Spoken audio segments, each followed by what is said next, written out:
Hi, everybody. Welcome. Here I am with Adam Tooney with the Resolve Group. Hi, Adam. Hi, Nikki. How you doing? Good. So, do I buy or do I rent? That's the conversation of the day.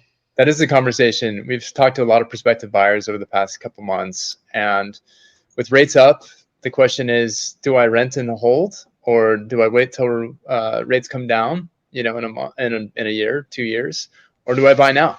And the one thing we do know is that the market's down about 20% from the peak of the year, and so we're having the conversation about opportunities and deals that just didn't exist a year ago, more like 10 years ago. I So was just going to say, I haven't seen a market like this it has been, I think you said 11 years, hasn't it? 11 years since we really, saw these longer days on market, less competition, the ability to do your due diligence. It just hasn't been like that, Yeah.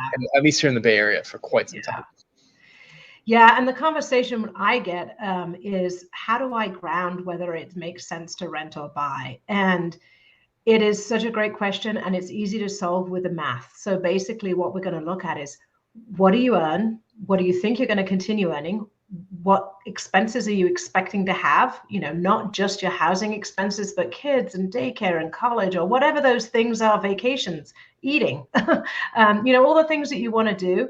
And then looking at your current situation and planning, like looking forward. And then we have a program where we put all of this in and we come up with what does it look like if I don't, and what does it look like if I do? And it's really simple, but it's complicated in that there's a lot of emotion that goes into it as well. So as you were saying to me earlier, Adam, it's not just an investment, right? It's those intangibles too, right? It's not just your monthly cost, which is very important. You're running a household. That's very important to know, but it's the feeling of being settled, the feeling of building community.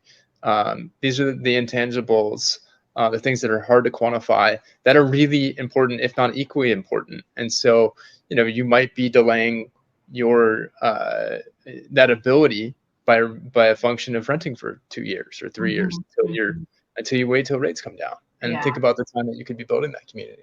Absolutely. And your neighbors become your best friends. It just happens, especially if you have dogs or kids. You get out there, you meet your neighbors, and all of a sudden, here you are exactly building community and building your memories. So I think the point that we want to get across is let us just help you look at the math. Let's do it, do the calculations, do a plan, see where it works. And then, yes, right now is an amazing time that we haven't seen in so many years for Adam to get out there and show you what you can buy that was probably 20% more expensive 6 months ago. That's right. And taking the opportunity to separate yourself from your home being just an asset, but it's all these other things, right? As you mentioned. So I think the events of the last 2 years have shown us somewhat of that too, is that it's a little bit more, and you don't want to have to move when your landlord says you have to move. That's right.